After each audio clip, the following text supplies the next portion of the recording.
any others join throughout, we'll let them in.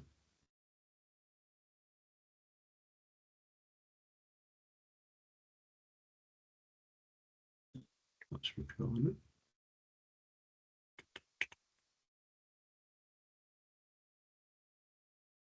It's recording. Cool. That's 31 past. If anyone else jumps in, Julie, Moll, if you can just let them in, or if they're not letting in automatically, keep an eye on the chat for me. Good evening, everyone. Thanks for joining us on the day after Bank Holiday Monday, which I've only worked out a few weeks ago when we planned this in. So yeah, appreciate you jumping straight off the back of a bank holiday onto a call with ourselves around sort of club works, and this one specifically around facility and site development, which is a workshop linked to our More Than a Club series that we're running this year in line with the FA's strategy around thriving community clubs. This very much going to be light touch, with a chance to use the Q&A, use the chat function. Got a few of the team and a few externals who keep an eye on that for me while we're presenting. A few guest speakers, so you don't have to listen to me all the way through. And also we are recording this, and we'll send out the slides after. So I know a few of have to drop off or might not be able to attend the full webinar for whatever reason that might be, which is absolutely fine. It says 2 hours. I'm going to try and keep it as short as possible. So like I say, it's very much information giving, light touch, with an opportunity to book in time with ourselves post this, which is always an offer where we can speak about your specific projects you might have for your clubs, for your organisations, bespokely around your needs and build as well. So, well, thirdly, I'll jump straight in. Started talking without introducing myself, which I usually do. On the right-hand side there, I'm Leon Derns. I'm Head of Football Development Facilities, for those who don't know me, part of the Sheffield and Hampshire County FA team. We've got 3 other members of our team on tonight as well. Julie Callahan, our Football Development Officer from Disability Pathways, Molly from our Women and Girls Pathway, and Marianne, our Equal Game Ambassador, doing a little bit of presentation later. We're then looking to have some guest speakers, which I've not got headshots for. Sorry, Jamie, Rach, Dean and Joe. These are guest speakers from Mix, from the Football Foundation, supporting again with answering a few questions and doing a little bit of insight into who the Football Foundation are. Dean's joined us from one of our local authorities. We obviously cover the sort of whole of South Yorkshire and surrounding areas, but specifically from Doncaster Council, we work closely with the likes of Dean and other members of the local authority around facility development, working with clubs, making sure they're funding ready. So Dean's kindly offered his time to join us, give some insight from a local authority's point of view. And then we've got Joe, who was part of the County FA network previously and now works for Easy Fundraising, who we're looking to partner with in due course, as many other County FAs have done across the country, just to give a little bit more insight around who Easy Fundraiser are and how they can support with building partnership funding towards facility projects or other projects you might have within your clubs and organisations. So as I said, this is part of a bit of a series that we're running this year, like a lot of county FAs are across the country. If you can see that screen, it kind of focuses on, and we've branded it up as More Than a Club, which is primarily what we see as our local grassroots clubs. They are more than just grassroots clubs that run football on site, some that do more for the communities, and how can we harness that and build more around that as well. There's 5 elements linked to this around the FA's Thriving Community Club strategy that we want to sort of harness and work closer with clubs on. We're doing club audits with our larger clubs, which will end up filtering down into every club, as well as these workshop series throughout the season, just giving again a little bit of light touch of what the support arms out there, how we want to impact clubs, and how we want to ensure that we can support them, as well as linking in externals for other opportunities that are out there as well. You might have seen this already. Let's say this one's kicking us off the series of workshops that we've got running this season and then into the new year. They're all linked to those 5 elements which are on the last slide, but very much trying to harness the power of the clubs, like I say, and link into different elements. So the next one after this is player pathways, then one around workshop and volunteers, bit around marketing and partnerships, community development, how you can do more with your local community and impact it both on and off pitch, and a bit around leadership and governance, making sure you're set up legally right if you are looking to take on assets or larger funding grants programs or bits around that sort of aspect. And then we're hopefully going to bring all that together towards the end of the season and have a bit more of an in-person club conference where you won't want to be listening to us. We want to get the club speaking, the club's voice, those who have done this and can share their wisdom, good practice, challenges that they've had for other clubs who might be wanting to do a facility development or looking to develop their workforce, their young volunteers, or do more within their community. So that's kind of a bit of a background of why we're doing these workshops and what we're trying to build towards. So why is this workshop important, and the facility angle specifically? It links to the FA strategy, which I've touched on a little bit already, which we've recently gone through a review of. It's kicked off now last season, 24 up to 2028. FA working 4-year strategies, and as you see right in the centre of those 5 priorities, as it has been in numerous seasons, numerous strategies that the FA have had, it's building and improving more facilities, which is key and is still a lot high on the agenda and high on the feedback that we hear off clubs, players, coaches, referees. They want better places, they want more places, both on and off pitch to enjoy the game and harness it as much as possible. As I say, I'm gonna try and fly through these because we have got a lot of content, a lot of guest speakers that I want to get through. It's all been recorded and I'll send out the slides afterwards. But yeah, there's going to be a lot of information thrown at you, some bits that you might know already and some bits that you might want to learn more about as well. So please do use the opportunity in the group chat to throw in any questions that you might have that can be answered now, or there'll be an opportunity to book in time with a member of our team at your own time, maybe a half an hour online or in person a few weeks down the line, just to discuss a specific project that you might have within your club or an idea that you might have moving forward around facilities and developments. So we've done welcoming introductions. I'll then do a little bit around who the Football Foundation are and hand over to Jamie from the Foundation just to give a little bit more insight into what they are. If you've not heard of the Football Foundation before, I think a lot of people will have who've done facility funding, whether that's small grants, large grants, or come across, and we work very closely with Jamie and his team to bring those projects to life. I'll then talk a little bit around local plans, local football facility plans as well, which is quite timely because we've recently gone through a refresh across all the local football facility plans for each local authority within our area, as has been the case across majority of the country, which gives us a real strategic document to work off and where the need is for these facilities to be developed, or new facilities to be developed for football and sport as a whole. I'll then blast through a range of areas in regards to what can be funded by the Football Foundation, whether that's up to small grants up to 25k, larger scale stuff. The one that's probably the big hitter, which is a majority of what I work on, is grass pitch maintenance. We've got loads of clubs on that, loads of sites on that, and that's ever growing program, a really successful program. And then as well as just soft touching on it and a few other areas around the new Huddle catering hubs that have come out from the Football Foundation, the FA's Howden's Kitchens, Eon Green Again, and also some other elements that are out there that might be of interest to your club and you might want to find out more about, or you might be on already. We'll then hand over to a bit of Dean and Joe to do a little bit around how the other organisations are helping us develop projects and working with clubs around easy fundraising, and again, local authority and how they work with clubs and work with ourselves. And then a little bit around sort of officer support and different site visits that we have an option to do, whether that is around grass pitches, when it's around other site projects that you might have.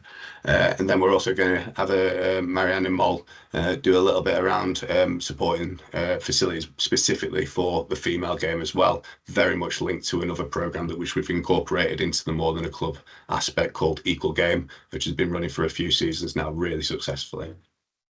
So that's the agenda, and I will fly through it, as I say, as quick as possible. These are just a little bit of a screenshot. Recently, I've been getting out and about with a few recent funded projects, however big or small, different organisations, local clubs that have got partnership or lease agreements on local authority sites, clubs that own their own sites, local authority projects, parish council projects, education projects, and I'm out a little bit later this week just to catch us some more, and that's a real case study, getting some interviews with those who should be out in a few weeks' time, just to showcase you and give you a bit from the horse's mouth in regards to how the process goes from a club organisation, an education organisation, or a parish council's organisation's point of view when they're putting a bid together over 6 months, over 5, 6, 10 years. It could be sometimes, however big or small it might be. Now keep an eye out for them. as within sort of any projects, really, we definitely don't stand alone as Sheffield and Hampshire County FA when we're building or working towards developing projects. I've touched on a few already in regards to the Football Foundation, local authorities, other organisations. These are just a few of the range of organisations that we partner with or work closely with to develop projects, develop partnerships, and ensure that clubs and organisations can tap into funding and know that funding's out there or what projects are out there to work on with us. So yeah, just thank you to all those organisations on there, as well as many that I will have missed that we work closely with locally as well as nationally to bring these to life and the opportunities that are out there. I'm going to rest my voice slightly for a bit, and I've only got one slide for him and put him on the spot a little bit. But Football Foundation, like I say, are very much close and part and parcel of what we do on a week-to-week, month-to-month basis around football facility projects, and they work obviously across the country, not just locally. Our main funding body for football, and yeah, like I say, we've got Jamie on the call who's open to just do a little bit of insight for us and showcase what the Football Foundation is if people haven't heard about it already. If you're okay to do that, Jay. Yeah, no problem. Hi, everybody. I'm Jamie Pover. I'm the technical project manager covering quite a few county FAs, but Sheffield and Hallamshire being one of them. So for those of you I've not met, nice to meet you all. If you haven't heard of the Football Foundation, we've been around 25 years. So first of all, where have you been? If you have, you've probably had a grant from us. 99% of people probably have in some way, shape or form. That ranges from small grants such as goalposts all the way up to the big ticket items that every club probably wants, such as your pavilions, your 3G, etc. And grass pitch works as well, not to leave Leon's favourite out. We work alongside our key funding partners, which is, as you can see on there, the Premier League, the FA and government, who put equal amounts in based upon a strategy that links into their outcomes, but also into the wider footballing mission of what clubs and communities are telling us they need to try and thrive. And we've got better at doing that, is probably the best way of putting it, over that time, because I've previously worked within county FAs. I've also worked building pitches as well and understanding how that works. So, and that's something that across the board we're certainly getting better at and starting to deliver against. One of the key things as always comes out is access to good quality pitches is always a big key ticket item, be that grass, be that artificial. So we've switched our focus in our new strategy, which has just started as part of our new funding agreement, to look at going the vast majority on the pitch. That doesn't mean we won't do off the pitch stuff such as pavilion works and things like that. It just means that where our money gets shifted is focused more on getting people on pitches, because that's the biggest noise that we get about from our county FA partners, from local authorities and community groups that we work with, is access and also the quality of. So that's what we want to do. So as I say, that's artificial in 3G grass, but we also need to know our pitches better, which is one of the things that we're trying to do, and Rachel and her team are trying to do as colleagues with us to embody what the standard of pitches are like. Those of you who've got Grass Pitch Maintenance Fund or have had Leon come out and tell you about Pitch Power, which I was doing that report last week with Rock Our Ground. So anyone who's done that recently, you have my sympathy. But these are all things that we're trying to understand and also work with our partners to try and see how we utilise our funds better. A lot of our funding is going to be club focused. That links into the thriving community clubs. That doesn't mean we won't fund other sites. It just means we want to try and do that. We have key sort of indicators of where we want to try and fund. They range from, as I say, thriving community clubs, multi-sport where possible. So can we work alongside other sports to gain access? That doesn't necessarily mean it's just got to be rugby or lacrosse or another pitch-based sport. That could be, can we open up access to a sports hall or to a community room for yoga or for karate or for basketball to take place that traditionally football may not have been able to, was taking up space in that sports hall, or if there's activity on a site, can we unlock the building at the same time as a 3G or grass pitch is being used? So we're trying to look at how that wider impact happens, with football being the sort of driver. Underrepresented groups being involved, that's obviously a key thing from our perspective. Priority access for women and girls on pitch projects is obviously key, and I think is well publicised off the back of the Lionesses' success, and also a lot of the other sports that are out there driving on the women and girls agenda, which is quite right and probably long overdue. And also Sport England priority place or place partnership, which at the moment is just being sort of finalised, is the best way of sort of headlining that.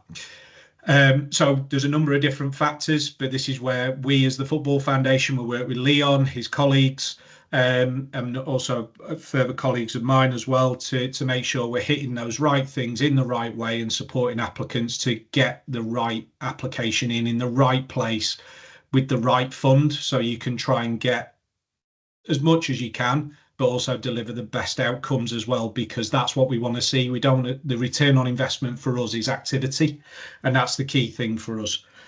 As was mentioned just before, we've just done some local football facilities plans, so LFFPs as they're called. We're meeting with each local authority in one day, so that's going to be a hell of a headache for us. But what we want to try and do is create that hit list and try and get there as quickly as possible to the right clubs, the right sites, and start investing as quickly as possible, and make sure we're activating as many projects as we can, which this county FA has been very good at doing. You see that 1.01 was it billion? That's a lot. That's a lot that we do, and obviously we want to try and invest that in as many county FAs as we can. So that's sort of in a nutshell who we are, what we do. I've tried to fly through that as quickly as possible, given that there's quite a few slides to go through. So Leon, if there's anything I've missed, please feel free to tell me. If anyone's got any questions, I'm going to hang around, so you can pop them in the chat, and I'll try and answer them alongside some of the county FA staff as well. That's perfect, Jamie. Thank you. Really good insight into who the Football Foundation are, and I guess the change in strategy slightly to more on pitch, which I believe is the right thing, because that's what we need within each space. Just let David in. Cool. As I did just flick on to, and James started touching on sort of the local plans and priorities. Sometimes I guess it's not. There's a lot of money invested, as Jamie touched on. So we need clear plans and create clear, I guess, evidence base why we're investing in a certain space or on a certain site compared to other ones. And these are built through strategic documents called local football facility plans. As I said earlier, they've all been refreshed for all four. About 6 areas that we cover across South Yorkshire and surrounding areas, and they all can be accessed online by just searching on the Football Foundation local football facility plan. You'll be able to find your local plan for the local area that you're in, and understand sort of where the need might be. They're very much governed and shaped from what's called another document called playing pitch strategy, which again Jamie touched on, which is basically what the amount of pitches we need for not just football, but for all sports, whether that's grass pitches, artificial pitches. And it's a good problem to have, but we have seen across not just our county, but across the country, football has blown up again. And because we've got more teams, we've got more people playing the game, not just on Saturdays and Sundays, but during the week. There's a need for more pitches. So there's still a shortfall within each local authority area, if not an increase in the shortfall, even though we've built some in the last few years. So that just gives us an even more drive to build these facilities and look for further funding. Like Jamie said, the 3 main funding bodies for the foundation, that's the evidence base why they keep putting money back in, is because there's still a need and there's still a drive for it, and that's what we need to prove to them.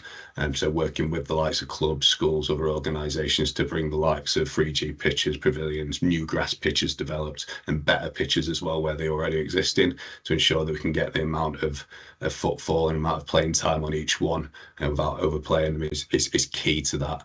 So I definitely recommend having a check out your local plan.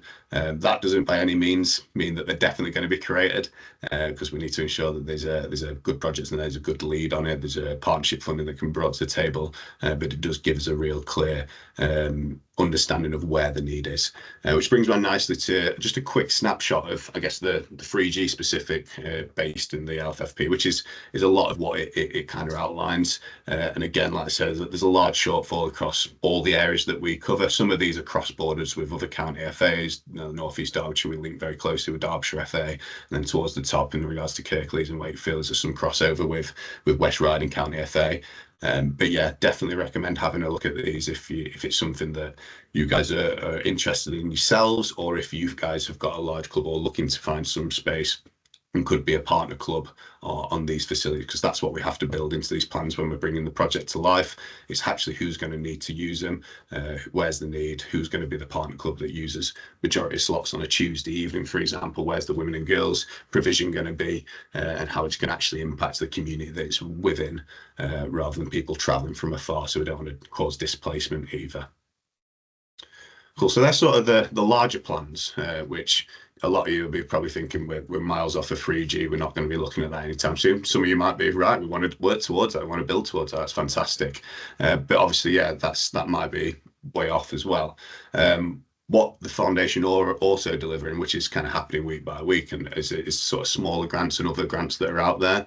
Again, quite a lot on this slide, but it's a bit of a snapshot. And what I always send people to begin with is the Football Foundation What We Fund page, which outlines all of these in detail. It gives you a really clear understanding of who's eligible for what you need to have in place, and how you can tap into that funding. I'll touch on small grants specifically a little bit in a little while. In the likes of goalposts, portable floodlights, storage containers, the on-pitch stuff, boundary fencing, retention fencing, those sort of things. And then the specific projects around grass pitch maintenance funding, creation of new pitches is one that's popping up a lot more now, where clubs or sites have got a little bit of wasteland. They want to understand if that can actually be developed into a new pitch, because their club's grown. That's one that's popping up all the time, and we're seeing more and more clubs wanting to maintain their own sites now, alongside grass pitch maintenance fund, also purchasing their own machinery to do that in-house, save on cost of contractors, and actually do that work themselves as well, and maybe even do additional sites elsewhere as well to build up partnership funding for a wider project further down the line.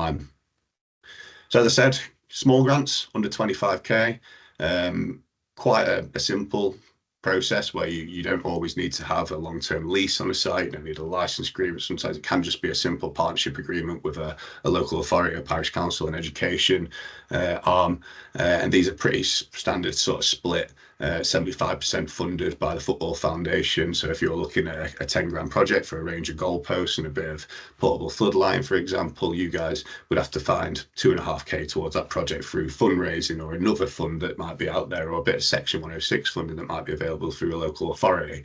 That's where we see a lot of these on a week-to-week basis, month-to-month basis, working with clubs to put these applications in, get through the portal, which are quite straightforward application processes. There's no sort of deadline for these, there's no application window, they're open all year round. You're just kind of limited to one application per season, up to 25k. That doesn't mean that you can't have multiple aspects within that one application, where we usually see goalposts and storage containers come hand in hand, for obvious reasons, that they're not staying on the pitch, they're protecting them, putting them away. Same with sort of machinery and storage containers, or portable floodlights, or fencing off a pitch and then tapping into a bit of machinery, because then it's protected that pitch from vandalism or elsewhere, unfortunately. There's also bits around off-pitch, pavilion, changing room refurbs, whether that's shower facilities, having a lick of paint and new aspects put into them, as well as drainage grants that are coming up a lot more now over the last few seasons. So small grants are a really good starting point for any club who are looking to, I guess, start doing a little bit more on a site, looking to understand, or they've got an eye on a bit of land that they want to make into a pitch, and then they need the aspects to develop it in regards to goalposts, a bit of storage, something that they can run maybe teas and coffees from to build up secondary spend that can then go to a larger project further down the line. As Jamie said, I love grass pitches. Funnily enough, I do like 3G pitches as well. I play on them quite often, but I don't think there's anything better than a good grass pitch to play on. And as I said, grass pitch maintenance funded program, and the grass pitch program from the Football Foundation is probably one of the most successful programs that's been launched from the foundation over the last few years. It's quite quick and easy to get clubs onboarded if they've got the ducks in a row and if they've got a site already and the owners of the site are open to this as well, and we can get them sorted quite quickly and investment straight in. It's not a one-off sort of investment either. It's a 6-year tapered grant, which I'll touch on a little bit later. But that basically means that you're getting funding for 6 years. So you're not just kind of having a one-stop, smash it, let's get loads of maintenance in, let's get it drained, scarified, reseeded and everything else, and then it's left to it again. You've got no funding to play with. It's very much a process of building that in over coming years and then sustaining that long term. So you're keeping that investment and keeping those pitches to the best they can possibly be to provide a better playing surface, but actually usually can withstand more teams on that as well, still managing that overplay and knowing when to call games off, but just gives that playing surface so much more investment. We know a lot of sites don't do this, with just cutting and lining, which is fine, but with a little bit of investment, in this case quite a lot of investment per pitch, 11v11, around 3k per season, can really go far to improve that pitch and improve the playing surface for your players, whether that's youth, adult, male, female, disability. This is just a snapshot of us locally. It's gone up a little bit recently, so this is probably about a month ago, but we've got around 120 projects on grass pitch maintenance funding across the county, across sort of South Yorkshire, ranging from clubs to education arms to other bits. They're catering for just shy of 270 or so pitches. And you can see sort of the grant value that's been put into those pitches over that time, and there's still so much more to claim from those. You'll see that the project value is actually higher than the grant value, which I'll touch on a little bit later around how it's tapered down over coming seasons, with the need for a little bit of partnership funding to go towards it in year 3, 4, 5 and 6, but overall you're getting a good sort of 66% chunk from the Football Foundation to really invest into your pitches and work with your contractors, or even do that work yourselves. We have a really clear sort of KPI around this, as does the Football Foundation and FA, all the FAs as a whole across the country. We want 20,000 good quality pitches, which are rated by what's called pitch power. Vast majority that we usually rate to begin with are coming back as poor or basic, and the investment that we put into them really shoots it up to get it to good or advanced. And just on that bottom line there, where we can see that there's sort of 60 sites that are untapped, so that's 63 plus sites. We know there's 1 and 2 pitch sites out there, so there's probably a good 1,000 or so pitches across just our patch which aren't actually on this program already. So much more money to unlock, and investment and maintenance to unlock into these pitches, which is why we're getting more and more onboarded every season as they see that clubs have been successful from it, which is fantastic. Quick slide just around sort of the standard of pitches and why this program was developed in the past anyway. So we know that 1 in 3 grass pitches is rated as good. That's not good enough. We want that to be 3 out of 3. Only 1 in 8 clubs are satisfied with the grass pitches. So as I said earlier, from the consultation that was done for the FA strategy, we know that there's a huge need in this space still. We know that people still want to improve their pitches. They want more pitches, but better pitches to play on. And the expectations, I think, is as high as it's ever been now, because with people playing away games at sites that are well maintained on the programme, seeing that luscious grass and wanting their site to have it as well. So clubs are kind of shouting this for us, which is fantastic, and sites are shouting it for us, which is fantastic. A little bit around sort of why do we want pitches to be the best they can possibly be. Obviously, it prevents cancelled games, makes club funds go further.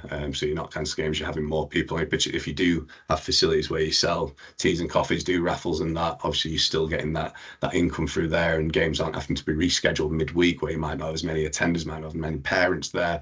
And obviously sourcing external facilities where your grass pitches might be out of play for certain weeks is obviously a cost to clubs. So ensuring that the grass pitches that you play on, whether that's local authority, whether it's education, or it's a site that you have yourselves, is key to ensure that you as a club can substand and also attract more players and spectators, as it says on there as well.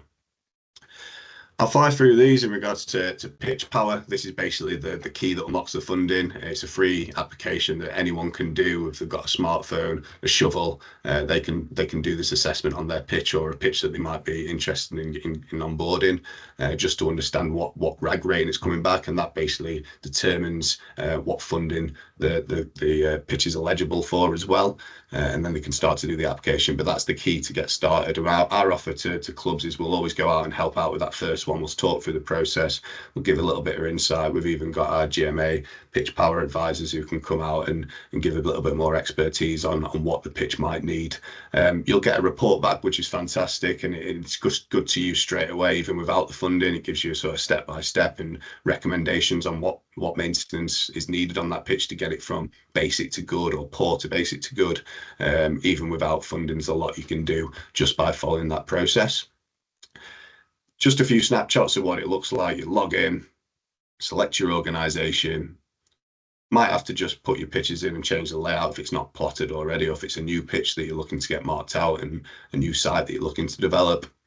Complete a little bit of desktop review of maintenance that currently takes place on that site, whether that is nothing at all, or if it is that there is a little bit of local authority doing goalmouth repairs halfway through a season or during the off season, just to give an idea to the assessors, the GMA, once it comes through to them, to what's actually happening on that site without actually coming out to the site to give a fair recommendation. Loads of support videos out there, which again, I'll send this out after, and you'll be able to get the link on these slides to just see how to do a pitch power assessment. But again, that offer's there from us to come out and support you with that and run through the first one if needed. And as I said, grass pitch maintenance, it's a 6-year tapered grant, trying to get clubs or sites from usually poor or basic to a good grass pitch level. A little bit of a snapshot of what the sort of prices are or grants are per season. You'll see in that top table, if the vast majority do come back as basic or poor, so they'll go on to what's called the enhanced funding, and that breaks down year 1, 2, 3, 4, and 5 and 6. As you see, it tapers down over the year 3 and 4 and 5 and 6. So all up front in year 1, 100% funded just to get you going, get those pitches good, and then as it tapers down, we expect those pitches to kind of get to a good level in year 1, year 2, and be sustained for year 3, 4, 5, and 6, and so on from there. Even if you are playing on good pitches already, still want those to be sustained. We don't want them to go into wreck and ruin. So they might come back as good straight away, or they might come back as even better. There's still some support funding there to just support, keep them at a high level. Obviously a little bit less because there's maintenance always going on and they don't need as much income. But again, the process is there, and it's tapered down again over year 3, 4, 5, and 6. Talked a little bit around this already, around how it's tapered and why it's tapered, so I'll not go through that. And then in regards to eligibility, all clubs affiliated will be eligible. Education arms are now as well. Parish councils are, town councils are, as well as leagues. They can do this if they've got centralised leagues or a league are looking to take over a site, which we've had a few positive conversations with. Basically, as long as you have a site that you feel is worth looking at doing this for, and the landowners, you've got their permission, whether that's through a partnership agreement pro forma, which is just both parties agreeing that they're happy for you to access the funding on their behalf. You can look down by having the lease or license, or if you've got that in place, that's perfect, but it's not needed actually in this case, which is fantastic. And the only other sort of thing alongside the pitch power report that you'll need to have in place to govern what funding you're eligible for is just on that last point around having 2 GMA level 1 course qualifications, which you can claim back as part of the first funding. That's an online course, really good course, done it myself, just to give some reassurance to the Football Foundation, ourselves, GMA, that at least 2 people within the club or organisation have got a decent level or basic understanding of grounds maintenance on football pitches. Not to say that you're going to be doing the maintenance work yourselves, just gives us again that reassurance that you know what you're doing. It's not a surprise when a contractor comes to you and starts talking about the draining or seed or sand. You've got an idea of what's happening on that site. Talked about this a little bit already on that last slide around leases license. Not needed. If you've got one, that's fantastic. You can be cracking on straight away. But actually, you can just have a pro forma agreement. A template can be downloaded from the Football Foundation site and linked in. We've seen a lot of examples with local authorities recently where they're happy for a club that they trust, that they know works well and it's got a good track record to take on 1 or 2 pitches on a site and access this funding on their behalf, because local authorities unfortunately aren't eligible for this. So that's a big win, because we know a lot of football's still played on local authorities, and we have some great relationships with our local authority officials who we work closely with to understand, actually, is that a club? Can they go on that site? Is it a good fit for them? What do they need in place? Can we support them a little bit more and handhold them a little bit through the process if that's needed? In regards to what can be funded, the routine maintenance in regards to cutting and lining isn't eligible. That's kind of a given that we believe should just be taking place, whether that's done by the club organisation themselves or they get contracts in local authorities to do that. It's around your bigger works. It's around the stuff that doesn't usually happen. So your slitting, your decompaction, your vertidrain, which I've touched on already, just to improve the maintenance of that pitch as best it can, open up the land, let it breathe. Reduce the potholes and bits like that, and increase the grass coverage on the site, so it's got the best playing surface possible for your players. Gone through a lot of this, but again, want to touch on after when we send through the recording. The slides just gives a real clear overview of the steps. First one is always that pitch power and understanding, are the landowners of that site happy or open to a conversation for you guys to access the funding on their behalf, or if you've got a ownership or long-term lease of that site already. You'll get the report back. Usually takes 2-3 weeks, pretty quick to be fair at the moment. You can then complete the application, which again is quite a straightforward one. And vast majority of these are 1, 2, 3 pitch sites, so they're not large grant funding to begin with, but so they are pretty quick turnaround in regards to accessing that funding up front. You then go through that process of spending that money over the sort of year, the 12 months, the season, on your contractors, on materials and bits that you might be doing yourselves, to then actually do another pitch power. Hopefully it has improved, which is great, and then you'll be able to claim and submit the invoices that you spent on eligible items to claim the next year's amount when it comes around to it a year down the line. Again, touched on large grants a little bit already. So we've done grass pitch maintenance, we've done small grants. In regards to larger grants, these are a lot more complex, to say the least. They take time to develop, some many years, and they all are very much linked to the strategic document, which is why we have those local football facility plans, the playing pitch strategies, which touched on earlier. These can be anything from 3G pitches, which is the usual case, the on-pitch stuff that we want to do, some drainage grants, which are over 25k, come into this sometimes as well. And as Jay says, sometimes pavilions, changing rooms, which they're swinging slightly away from, but there's still going to be a case for those where applicable. Again, using James' word, they're very much outcome and needs led. We want to see that there's activity taking place on these sites. We want to know what the evidence base is for them, and that builds the projects, that builds, and that kind of governs what percentage grant will go towards a project. There's, unlike the small grants where it's very straightforward, 75-25 split.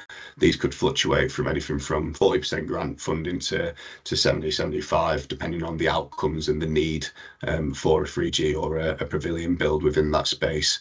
We'll want to see some real in-depth sort of community consultation that might be done by a consultant, it might be done by the club, the education arm themselves, to really feed back into what the need is for the facility, not just for football, but for multi-sport.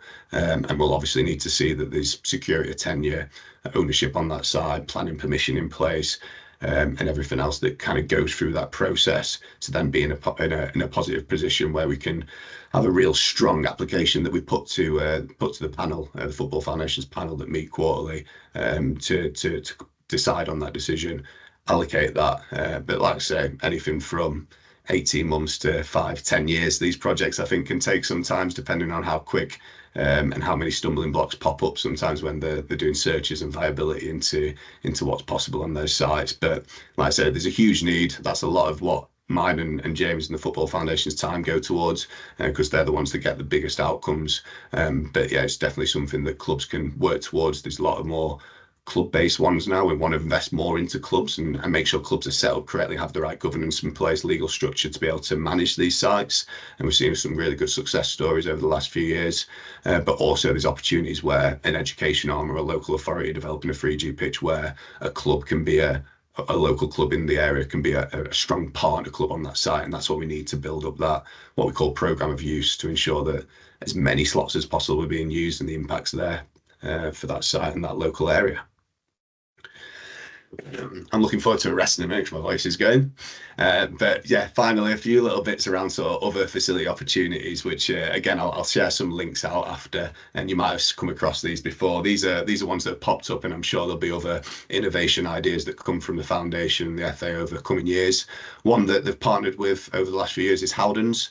They're just in a decision whether that's going to continue. They've funded loads of projects 100% over the last few seasons, and it's very much around club sites that have got or football sporting sites that have got kitchen facilities or non-kitchen facilities, and they want to improve them or develop a kitchen space, which then, as we know, is really good for building that partnership funding, secondary spend, teas and coffees on match days to build towards that. Some really good examples. We've probably had about 10 across our patch over the last few years, and they're great kitchens. They look great. They just plaster Howdens all over, which I'm sure if someone's funding you 100% for a brand new kitchen, your club or organisation won't be too fussed about, to be fair.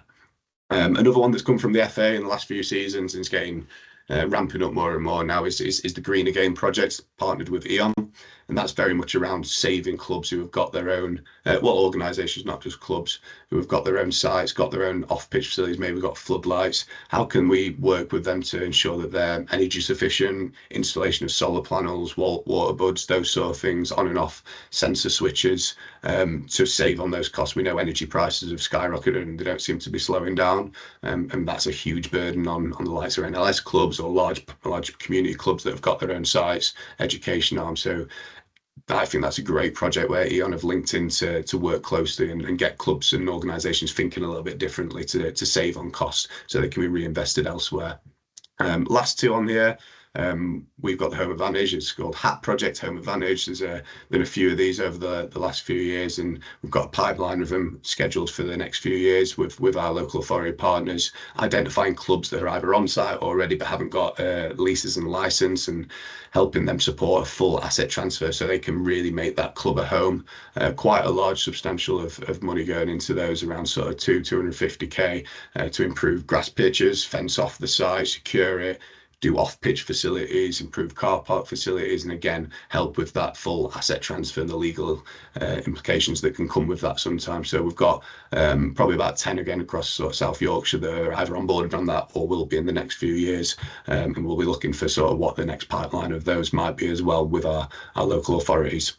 And then finally, one that you might have seen called Catering Hubs, the Huddle. Looks like a storage container, is a storage container.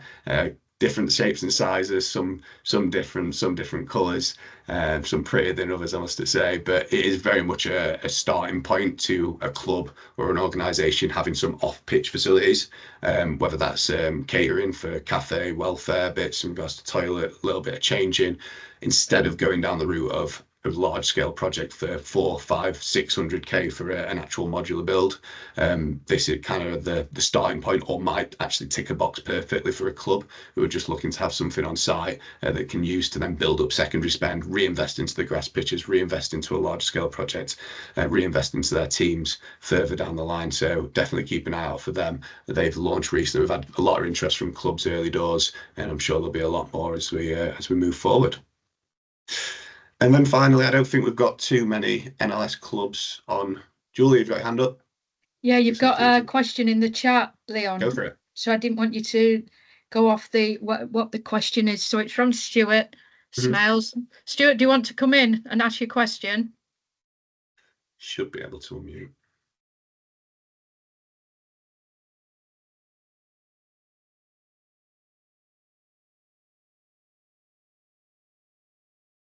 Do you want me to read it out? I'll read it out. Yeah, go for it, Giles. Yeah, go for it. So Stuart said, we've recently converted our old cricket field into our training facility, now due to repeated folding of club cricket teams. We have a Mark 9 side pitch on this area now and plan to use it for the winter due to spiralling cost 3G pitches, which you've talked about. We do apply for grants on our 11-a-side pitch. Can we include training pitches on our next application? So is that a grass pitch then, Julie? Is that how you've read that?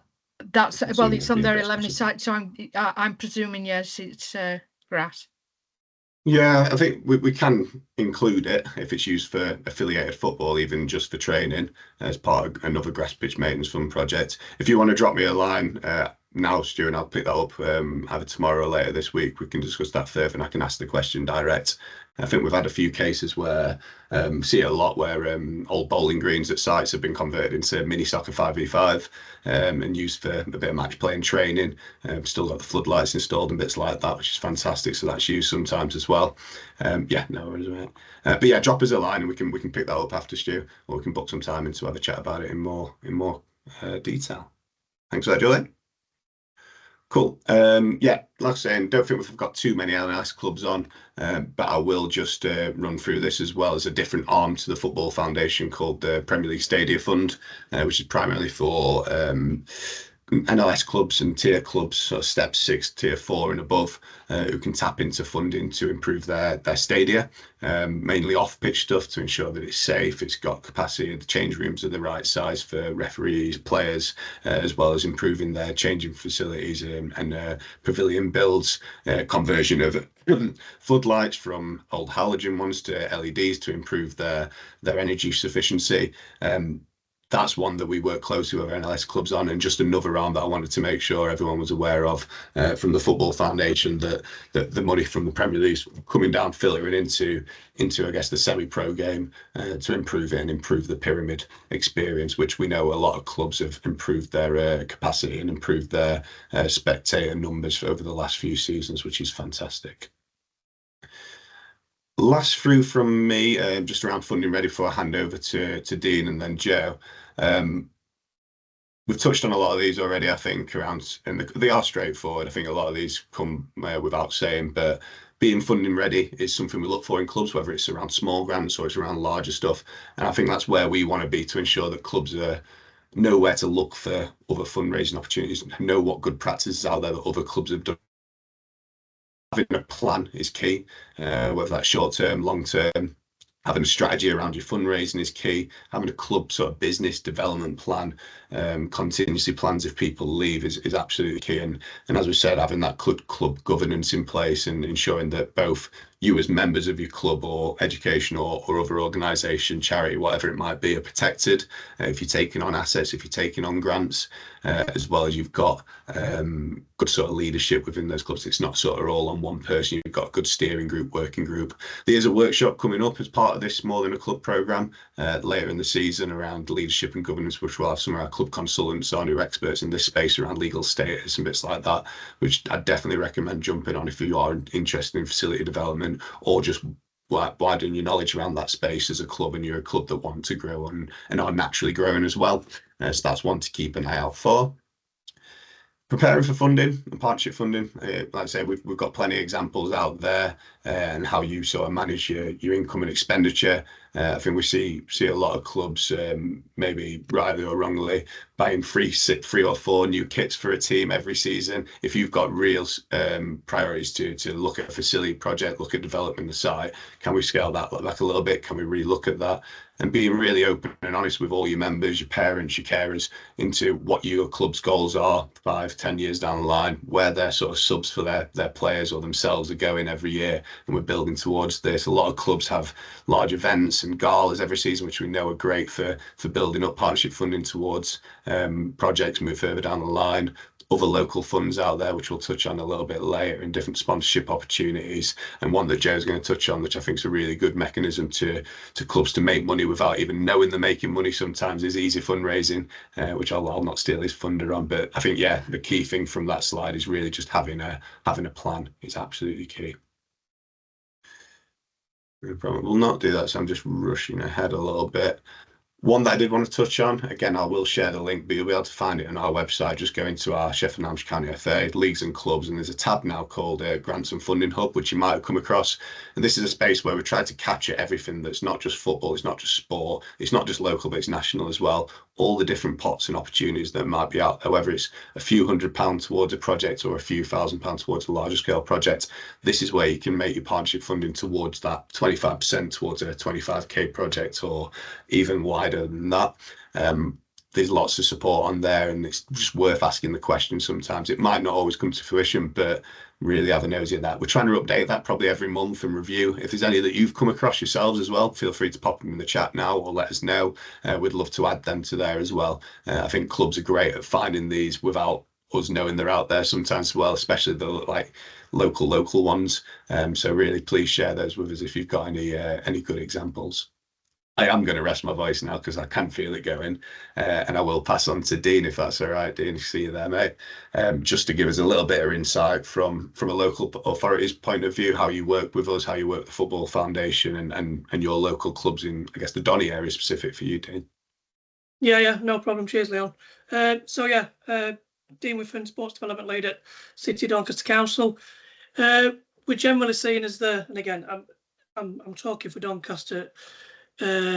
Other local authorities are probably working in different ways. So just what I say, how we do it in sunny Donny is probably not how other areas do it. There's probably similarities, but how we do it compared to Sheffield and Rotherham and Barnsley might differ. So don't take it what I say as gospel for other areas, but what I say for Donny should be relevant. So yeah, we're generally seen as the first point of call. I would say, probably because of my, we'll say, longevity, showing my age there, of my length of service within the role, being in the role for 17, 18 years, generally seen as a point of contact. And then we're there trying as generally the firefighter, or generally to try and coordinate and bring other partners together, such as the County FA, such as Football Foundation, such as Sport England, but then also that internally we work really close with our assets team, planning, street scene, about cut and marking, pictures and things like that. So yeah, we generally see it as like the glue, what can try and bring all that together.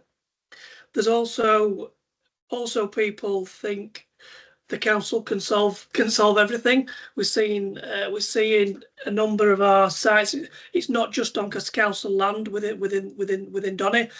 We're probably about 25% of the land within Doncaster. You've then got parish councils, you've got town councils, you've got private land, you've got miners' welfares, you've got CISWO, you've got private land. So I'm just doing a quick, as you were speaking, I just quickly flicked onto FA full time, and just some examples of clubs, some of our big clubs in Donny. So you've got like Scorthorpe Scorpions, who are generally they've got their own site. They're now looking at, they've also taken on a long-term lease for one of our council sites. You've got Edenthorpe, private site. You've got Tickhill, private. You've got Rosington on a miners' welfare. I saw Linda, Mexborough, I'm sure they're on a miners' welfare. So just some examples of, it's not all Doncaster Council sites. So I know Linda said about bowling greens. Yes, if it was a council site, let's say we were talking about Hyde Park Knights, who were on a council land, it would be easy to do. Whereas I would have thought Linda will have to go through the miners' welfare and CISWO and get their permission. So sometimes it's not just a quick, simple answer. Yeah, you can do X or Y. There is loopholes and processes what you need to go through. Same with the grass pitch maintenance fund. We've got a number of sites in Doncaster who have gone through the process, and as Leon said, and I've always alluded internally, why would we say no to a football club enhancing the grass pitches of council assets? So yeah, we'd be daft and naive to say no.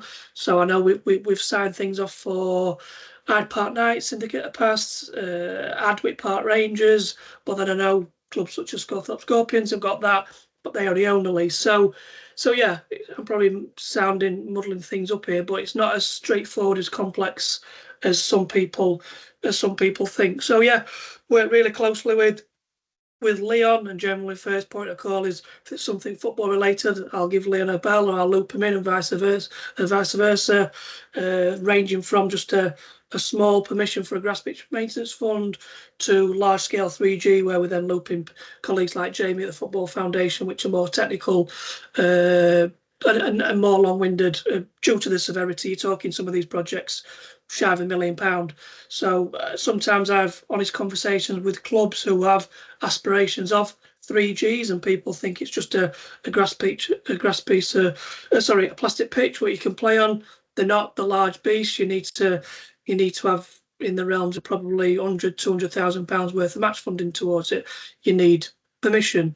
You need to own the lease. You need planning permission.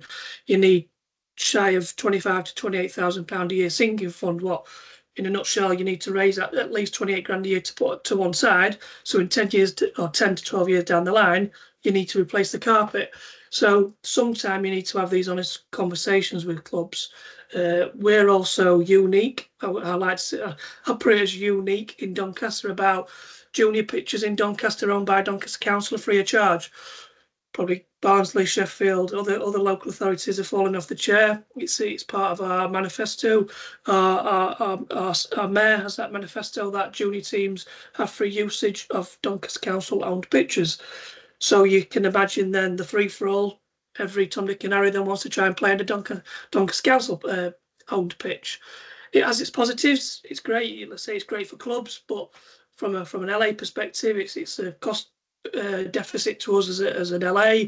You then potentially got overusage and overplay on pitches, so it's that battle what we have internally. So I'm then generally in the middle. Our colleagues in street seem to thinking, bloody hell, dude, and another team want another pitch free of charge, but the football outcomes, we've got another 15, 30 kids, boys or girls playing football. So yeah, I've rambled on a little bit there. Just any specific questions and queries, please, like I say, contact me. I'm sure Liam might put my contact details in there. So yeah, I'll do my best to try and coordinate and answer any questions, and then bring in relevant partners internally, externally, to support whatever your need or request is. Is that all right, Leon? I've winged 5 minutes there. But yeah, if there's anything else, just pop it in the chat or reach out to me. Just multitasking, in your email and chat as well, which I'm not always very good at, but I seem to manage that, which I'm happy. Awesome. Yeah, thanks for that, Dean. Like I say, we work really closely with Dean. We've got sort of a kick-off to the season meeting with all local authorities next week with the Football Foundation, Jamie and colleagues, Dean, and then ones at Barnsley, Rotherham, Sheffield, just to work off those local football facility plans. Right, what do we want to do first? What's viable? How can we bring those to life? It's all well and good having a plan. Let's actually see what we can do with them now and what funding's available to get those up and going. So yeah, thank you for that, Dean.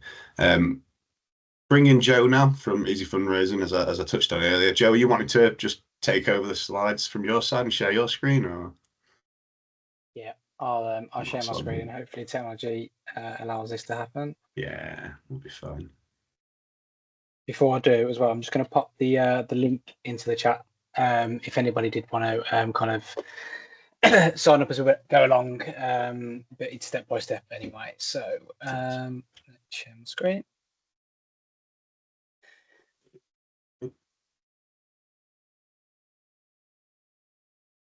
Is that in full screen now, Leon? It is now, mate, yeah. All good. Beautiful. Okay, guys, I'll be as quick as I can. So yeah, as Leon mentioned, we're excited to partner officially from September, or this is like kind of like a pre-launch, if you like, with a select few clubs on the call today. So we're looking to partner with Sheffield in September, and this is a short kind of information session on what Easy Fundraising is all about, how you guys could benefit from it. As you mentioned, I had been at Birmingham FA, as you can probably tell from the accent, for 8 years, and the second half of that I was facility and investment lead there, so doing everything Leon's doing but in Birmingham. So I can kind of see how that kind of relates and how Easy Fundraising can help with facilities, which is why he's kind of invited me to the call today. So by the end of this short session, you'll know how Easy Fundraising works, how to get started, how to get supporters involved, and you'll get some top tips on how you can kind of boost your fundraising using our platform. I've now put the link in the chat, but if you wanted to kind of like be fancy and use your phone now, the QR code's on the screen. That should hopefully take you to Sheffield-FA's page on there. And like I say, alternatively, you can put easyfundraising.org.uk/Sheffield-FA into your browser. So how it works. Easy Fundraising is a completely free platform, and it allows your players, parents, coaches, and the wider community to raise money for your team whenever they shop. And that's because we partner with like over 8,500 retailers online, and you simply start your journey with Easy Fundraising. They will donate a percentage of what you spend back to your team, and that's all at no extra cost to the person that's making that shop. To date, we've supported over 3,000 football causes. So that's a mixture of clubs and teams across the country, and they've secured just over 1.6 million in free retailer donations. Sport has received 8 million in total, and Easy Fundraising as a company, so supporting wider causes such as charities, schools, PTAs, that type of thing, have received a share of over 60 million. So it's working. There's money out there from the retailers to be had, so you need to make sure you're going out and getting your share. Just a few kind of quick examples. So whether it's a weekly online shop at Sainsbury's or Asda, a one-off purchase at Argos for a TV, piece of furniture, or you're looking as a cheeky getaway through Booking.com, whenever you make those purchases with Easy Fundraising, your teams will be receiving a donation at no extra cost to you. So just why Easy Fundraising? Like I mentioned, we're free. It's really easy to set up. You can get going in a couple of minutes. People can support your team without having to donate anything themselves. The funding that you get is unrestricted, so we're not asking you to submit any outcomes. It's cash in your team's bank to spend where the need is greatest. You'll get paid 4 times a year, so every quarter on donation day you will get paid, providing you meet a minimum threshold of £15, which hopefully you all will, because you're going to get everybody involved. And then just finally, the no conflict bit, I think is really relevant with football, given the Football Foundation and the partnership funding element. This is a really, really fantastic way to kind of help boost that contribution that you need. I'm not saying we're going to get you that £250,000 you need for a 3G pitch, but we can certainly kind of help you, on your journey to achieving that. So getting started. So if you did put that link in your browser or scan the QR code, you'd come to a page that looks like this. You simply start your journey here, pop your team or club name into the white bar and click register now. And the sign up process is really quick and easy, as I mentioned. And within a couple of minutes, you're good to go. You'll be prompted 2 things. So the first one is to download and install the donation reminder tool, which I'm going to demo really quickly. And then the second part is to book a call with our fundraising specialist team. So I'd strongly advise you do that. It's a 15-minute call. It's at your convenience. You pick your time slot, and a member of our team will walk you through the platform, how to raise donations, how to recruit supporters, and basically just give you a helping hand of the system. You'll get open to exclusive offers as well. Like they might give you a 2-week period to recruit as many supporters as you can, and we'll give you £1 per supporter, that type of thing. So definitely book that call. It'll give you a better understanding, and you'll unlock some exclusive offers as well. Here's just a few examples. So I did a bit of kind of research given the clubs list that Leon shared with me. So we've got a few clubs already raising some good amounts through Easy Fundraising. So you can see them on screen. So we've got apologies if I don't pronounce these properly. Kiveton Park Football Club have raised just over 1.8k. We've got Halfway Juniors just over 1.6, and Barnsley FC Ladies just short of £1,000 as well. Just to kind of highlight a few examples of it working in real life from a local perspective. Here's what the admins will see from their dashboard. So I support Midlands Down Syndrome Football. The admin will be able to see how much they've raised in total, how many supporters they've got, and how many times they've been paid. And then they'll also be able to track their monthly performance as well. So you can see there that June, they've raised £4.78. 3 shops have been completed, that type of thing. And then there's some nice call to actions there to kind of shout about how much they've raised, thank people, and also to try and recruit more supporters as well. Just while we're talking about recruiting supporters, we try and make it as easy as we possibly can.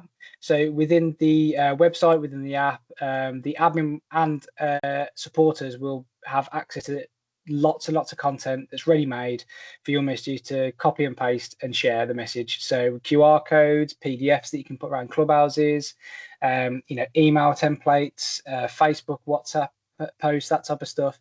Everything is there ready to go for you to just literally click and share with your members. So recruiting supporters, we've tried to make it as easy as possible to help you share that message, so you're not having to reinvent the wheel.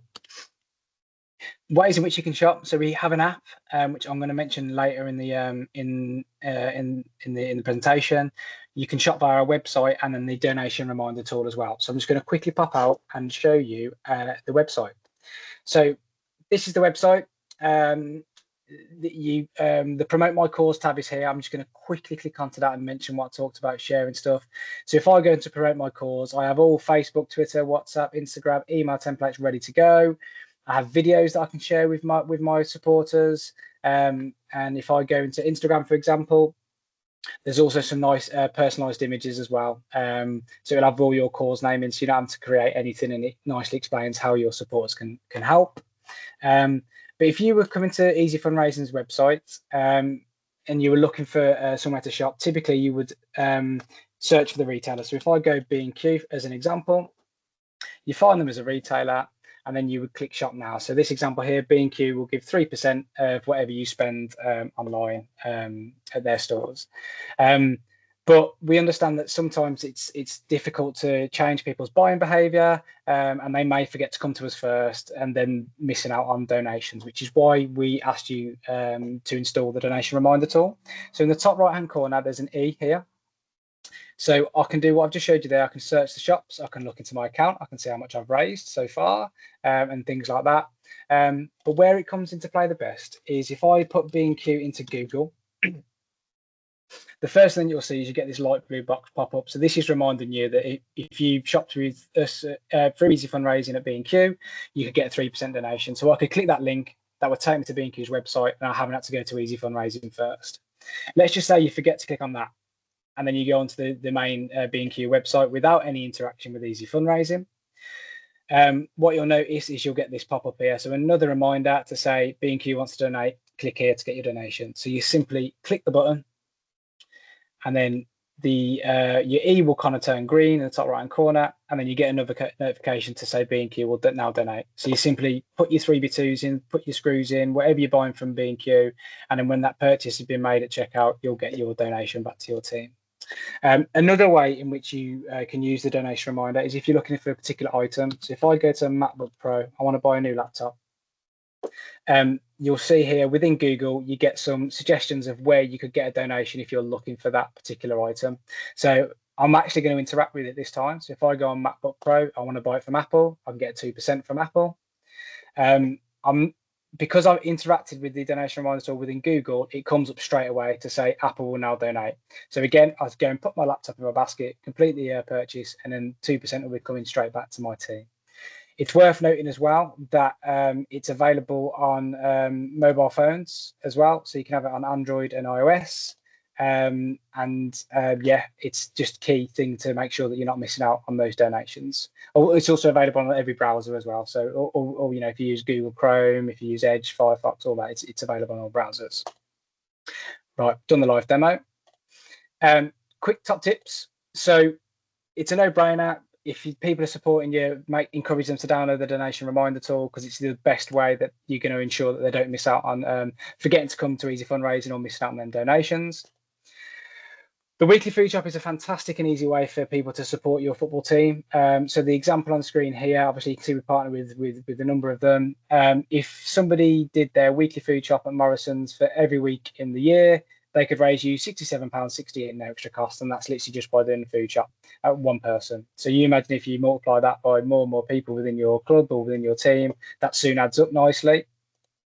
Cashing on a holiday, so these are kind of big ticket items. So if you're looking to book a getaway, TUI, Expedia, Booking.com, like I mentioned, all the kind of the places you would probably go to book your holiday, you can probably guarantee we've got them on our retail list. These are where you're going to get nice big donations as a one-off purchase. I think you might have seen in my account, I think it was like £15 I've raised so far for Midlands Down syndrome. And I think 14 of that was through booking a 3-night stay or 2-night stay in Dublin. So it definitely works. So yeah, encourage anybody that's looking to book holidays, flights, car hire, everything, to use Easy Fundraising when they do that. And then finally, just down to business.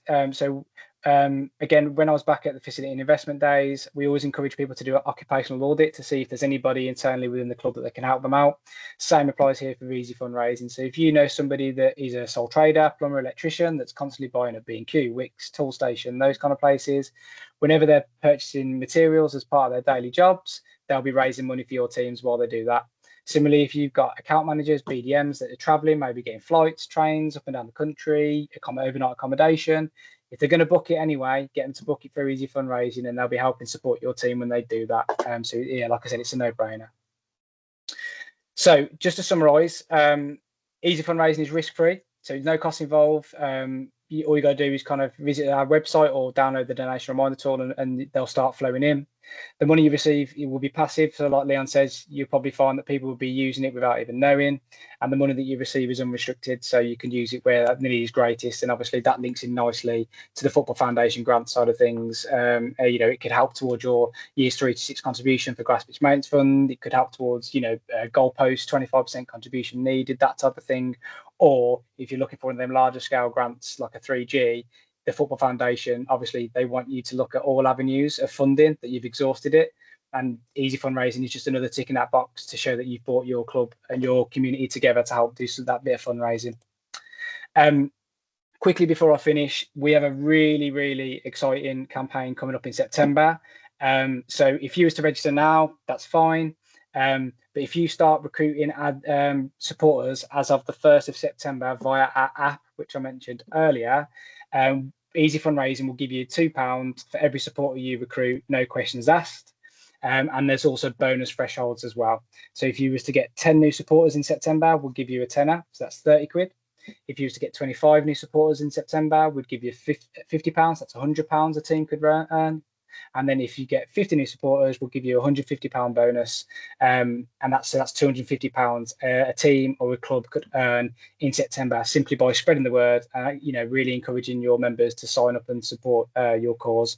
And obviously that's just the start. Once you've got that cash in the bank, when they're then purchasing online, because they're supporting you, with every online purchase, they'll be raising you money from that point onwards. So it's a really, really exciting campaign. Get on board with it. And I suppose a kind of real life, an example here is if, let's say, you're a 20-team club, and you're looking to apply for a football foundation grant, grassroots maintenance funds, machinery, changing room facility, whatever that might be. If you've got 20 teams and all of your 20 teams sign up in September and recruit 25 supporters, they're going to make £100 each per team. That could be £2,000 that your club could earn just like that in September to really help boost that partnership funding element of it. So don't miss out on that opportunity, because it's a really, really good chance to raise those funds. Great time for Sheffield to launch as well, Leon, I must say. You called it that nicely. I'm just going to pop that on screen.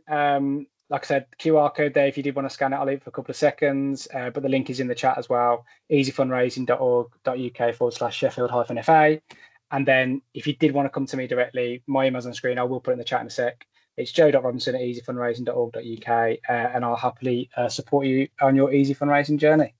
So I'll stop sharing now. Steal it back. Yeah, thank you for that fantastic overview of easy fundraising. And excited to get that partnership over at line with you guys. Yeah, I think it'd be great. And like I say, very timely. How we're launching it, when we're launching it. See if I can get our slides back up, and I'll pop your QR code back on for a few seconds.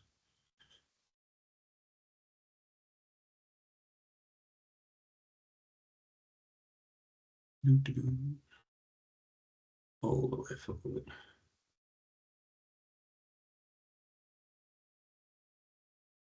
Yeah, there.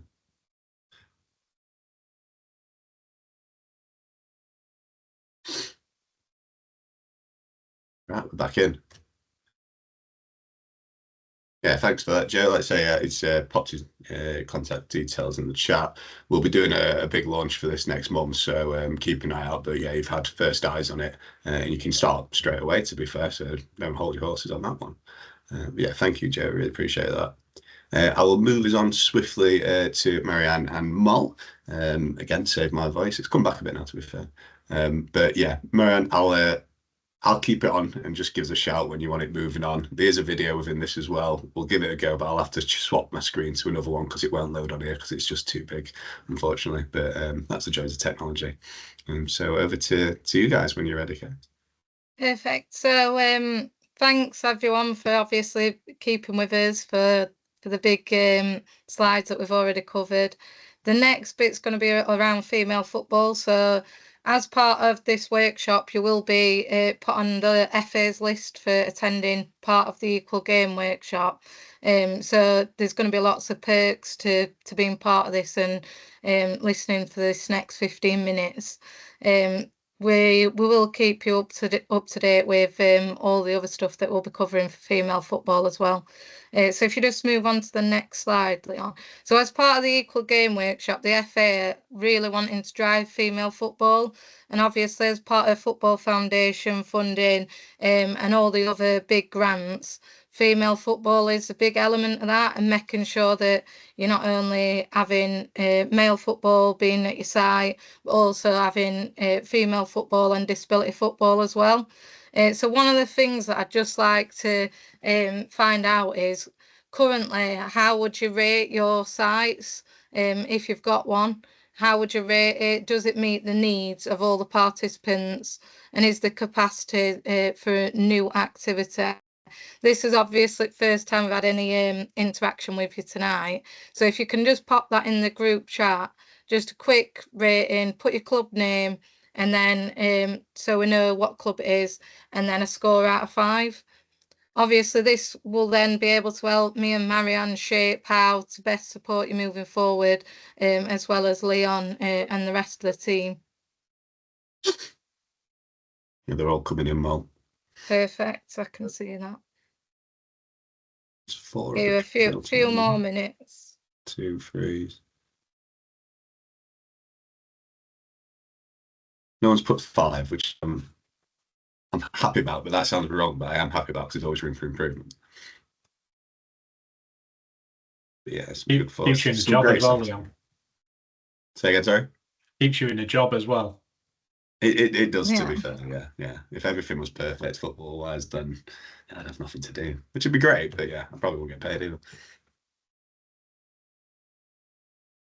So as part of these scores, we'll be feeding this back to the FA as well. And then the hope is that from now, so 26th of August, we'll look back at these. I'll record them all and make sure that we've got a bit of a scale of where you're at. And then hopefully, by the end of next season, we'll be able to look back at this and see if that you've improved on these scores that you've got now. I'll just get a few more minutes. It's still coming in.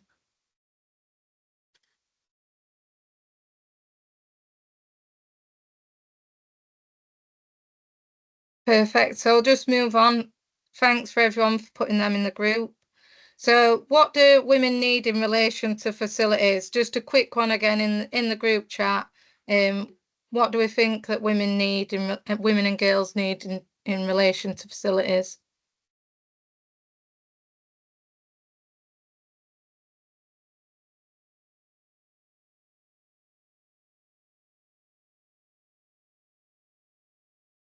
It don't need to be anything too strenuous, just a quick one. Yeah, toilets and changing rooms. Perfect. Thanks, Rachel.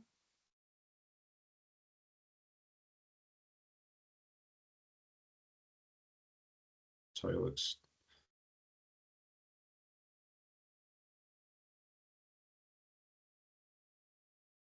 Still got some scores coming in, which is really good. Showers, change rooms, showers, toilets is always going to be like, yeah, disability toilets. Lighted areas. True, Joe. Yeah, it's definitely one that always comes on the cards. Access to sites from whether it's a car park or to the pitch.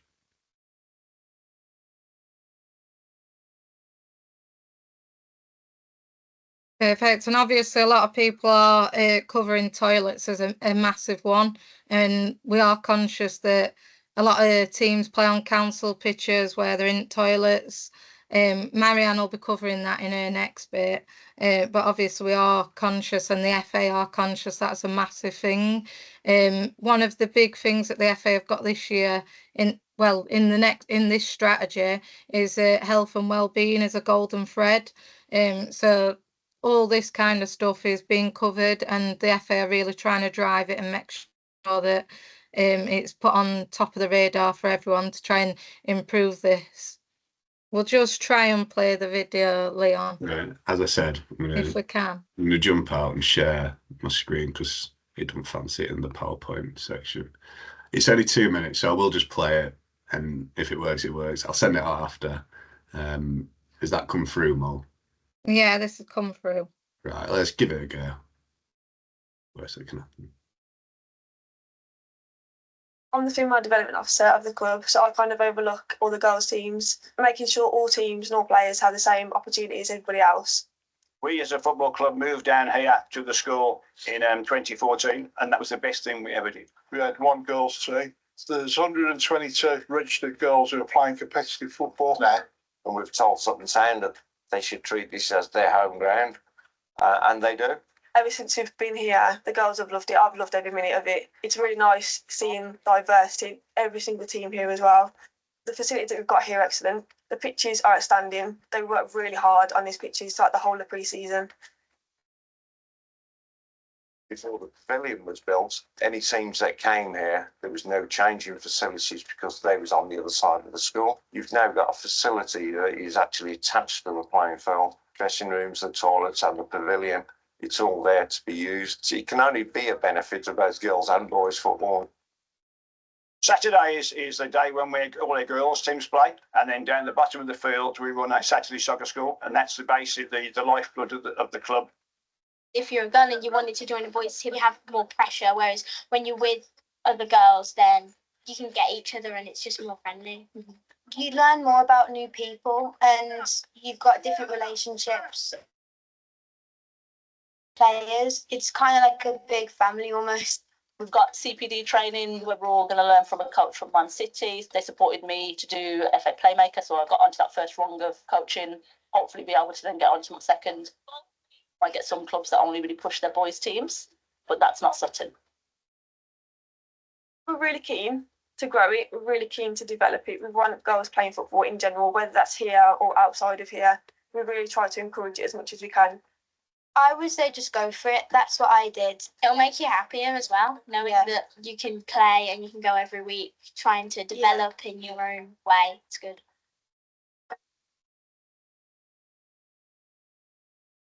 So that video is just an example of another county FA that have obviously got girls football happening, and they've linked in with a boys club to make sure that they've got opportunities for girls to play football.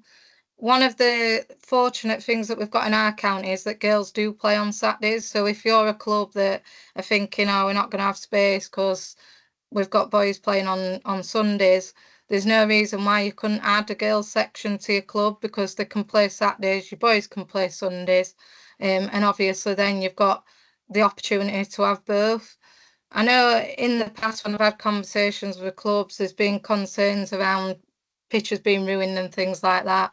And it's just breaking down them stereotypes to say, actually, it don't matter if girls are playing on Saturday and boys playing on Sunday. I had a club in the past go, we're not having a girls section because it'll ruin pitches for boys. And I mean, we're in 2025 now, so them stereotypes really need to change. And if you are wanting to get your accreditation, having a girls section as well as a disability section can really drive your club forward, as well as opening up doors to new funding opportunities as well. I'll pass on to Marianne. Yeah, thanks, Molly. So as already been mentioned, so I'm here to talk about why it's essential that we consider women and girls when we're planning, developing facilities to play football, what we need to consider and how to make changes to make welcoming spaces for females in football. So as Molly's just alluded to, we know football's for everyone, but infrastructure facilities haven't always reflected that. And there's a few images on the screen right now that kind of demonstrate just barriers that women and girls face that are pretty avoidable.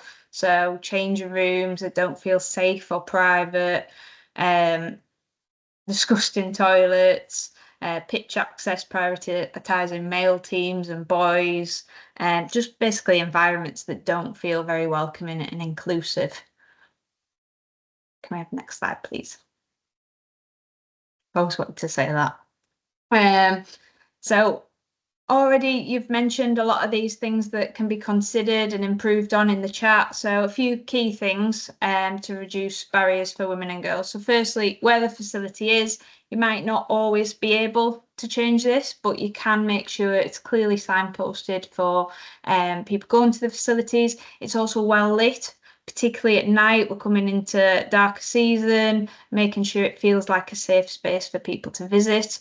You might want to think about how people travel there, so whether they're driving there, whether there's safe routes by public transport, might be cycling there, is there bike storage, things like that. Many clubs and sites and pitches don't have toilets. If there's not, they can still have female football. Just make sure you know where the nearest public toilets are. So there might be a local leisure centre, it might be a supermarket. Just find out what's nearby your site.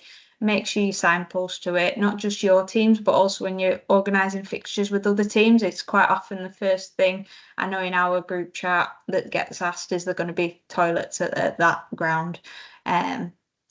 So being aware of that. But if you do have toilets, making sure they're clean. There's loo rolls, sanitary bins, sanitary products, hand sanitizer, hand wash available. Making sure there's suitable hand drying facilities as well is always important. If you're lucky enough to have changing rooms, give at least one to the females and make sure that changing room does have a door as well. Privacy is very important, and training time. So making sure that appropriate training times are offered for age groups. So not just the kind of Friday evening slot that no one else wants, making sure that the female teams feel like they're treated as equals, they have access on par with the boys. One thing you might want to do is create a women and girls training night.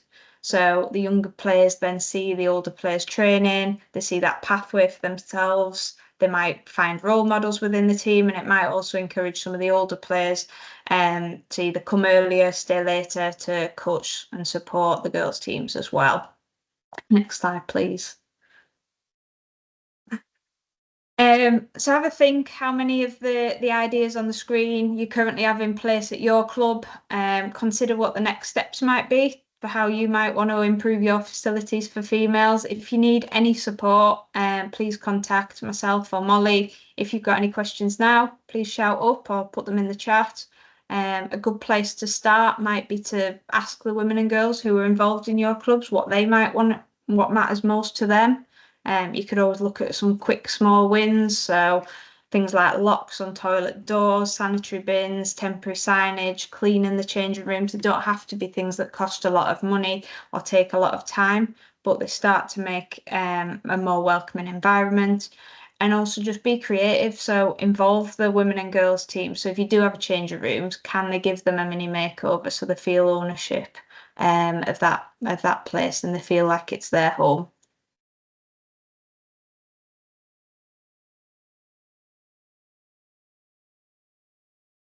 So yeah, if you do have any questions, just put them in the chat or shout up or contact Molly and I after this. Yeah, I am conscious we're running out of time, so I'll pass over to Leon. But again, like Marianne said, if you need anything, you've got our contact details, so just ask away and we're more than happy to help. Awesome, thank you guys, and thanks for the interaction in the group chat, guys, as well. Hopefully we can, like I say, get those scores up over the season, over the coming seasons, to improve female accessibility and provision within your facilities that you play at or you run from. Oh, a few more questions coming in, but I can't multitask, so I'm gonna have to come back to my apologies. Last bits from me, I'll just touch on a few other bits that are coming up. We do have specific programs and workshops. We've been running a quite successful grass pitch workshops over the last few seasons for our sort of northeast region county FAs collaborating together. The first one's coming up, funnily enough, next week with an in-person up at St George's Park, Thorncliffe in Sheffield maintenance workshop. That's free to attend if you are interested in finding out a little bit more about grass pitch maintenance funding. That'll be on there, along with some machinery demos from some contractors who are coming along, as well as the GMA presenting on what their role is within it. And then there's a range of online ones that come up after that as well. There's a quick link on there to the workshop. Again, I'll send this out after if you want to catch it. You might have had it from me already as well. Just one of that. Cool. Last few bits. Again, this is a really good snapshot that we got towards the end of last season, so sort of April, May time. It gives us a bit of an overall of, I guess, yeah, the foundation have just come to an end of not end, but come across 25 years distance. So back to since sort of 2000, we've had huge investments across sort of the Sheffield and Hampshire, South Yorkshire region, which is fantastic. You can see those stats on there, from 3G pitches to grass pitches, goalposts, small changing rooms, bits like that. And just this season, just on that right hand side, we've had a range of clubs and organisations access just shy of 3 million, which is fantastic. And the last season just gone, contributing to around 77 total projects, total grants. As we've been sort of touching on throughout, please don't shy away from reaching out to us bespokely. There's a QR code, and again, I'll share the link after to booking a bit of a one-to-one with myself, specifically around facilities, if that's what you want to discuss. Obviously, Marianne, Molly, if there's some bits around sort of female football, please get in touch with those guys. Joe's popped his details in. I know Dean has from local authority, as well as Jamie. So there's lots of contacts and lots of support in this space around not just facilities, but football development as a whole. So please do get in touch touch with us if you've got any questions or you want to discuss a project, an idea that you might have. Yeah, understand your short, long-term visions, understand what your club funding strategy might be, get a fundraising plan in place, sign up to Easy Fundraiser, get on there straight away. It's a no-brainer. And like I say, visit the Football Foundation What We Fund site as well, just to see what else is out there that your club can tap into. Just a snapshot of that first slide that I put on earlier on around what's to come in the next few months and this season for the different opportunities that are coming on the next one on the 10th of September, kicking off playing pathways around the male-female disability game and how you can improve provision for a different audience that you might not cater for already, if you want to develop more within your club, within your spaces. So please do keep attending these workshops. It's great to have so many on tonight. I want to keep those up and running. And then finally, I will let you go. Bang on 8 o'clock. What timing that is? Who would have thought I'd got through 79 slides in that time? So yeah, thanks for the presenters for flying through them as well. I know I kept you quite short, strict time slot. Thank you for presenting, Joe, Dean, Jamie, Marianne, Moll. Really appreciate it. And thanks guys for contributing and attending today as well. It's great to have you on. Like I say, I'll stay on for a few minutes after if there's any quick questions that we can answer in the chat. Please reach out to us. Our contact details are on the website. We've fed a few in already. I will look to put some post-workshop comms out tomorrow, sharing the slides, the recording, and other bits and pieces as well that might be of interest to you. And like I say, there's other workshops coming up throughout the season. So yeah, please keep interacting with us. We're there to support football locally and ensure that it's the best place for people to play the game and enjoy the game throughout. I shall stop sharing. I'll just check the group chat. Anything there?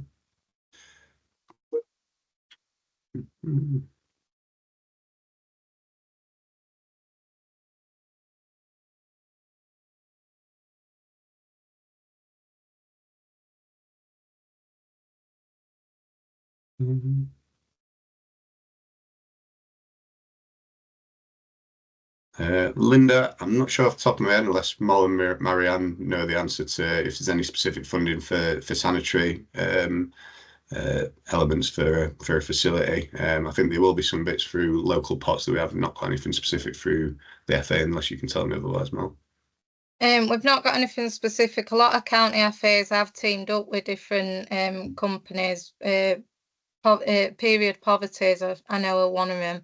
I can send you some links across tomorrow with some bits of information that other county FAs have linked with.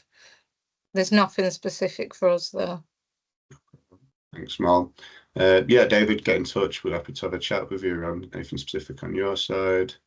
One of the things as well, Leon, is obviously as part of the strategy with the health and wellbeing stuff, we are getting trained on the health and wellbeing strategy side of things. So we'll be hosting a workshop sometime next season, and we'll be able to share all that information as well. Perfect, appreciate that. Question from Craig, Moll, is Equal Game Fund open to miners' welfare charities, or is it just specifically for football clubs, or can other sites who, I guess, host football that aren't specifically affiliated football access the support through Equal Game? Yeah, everyone can access that, and one of the things to look out for is the Barclays Supported funding. So if you are an organisation or a club wanting to grow your provision, make sure you look into that as well. We can share that on follow-up now. Yeah, sorry, I've just seen that you've answered that already. I'm fine. Yeah, the volunteer workshop, which was cancelled unfortunately earlier this month, late last month, will be rescheduled. It has got a new date. Top of my head, what was it? That is now the 9th of October, Luke. Cheers. Yeah, cheers, Ben. Catch that email off you. Thanks, Jessica. Thanks for that example, Rach, really good.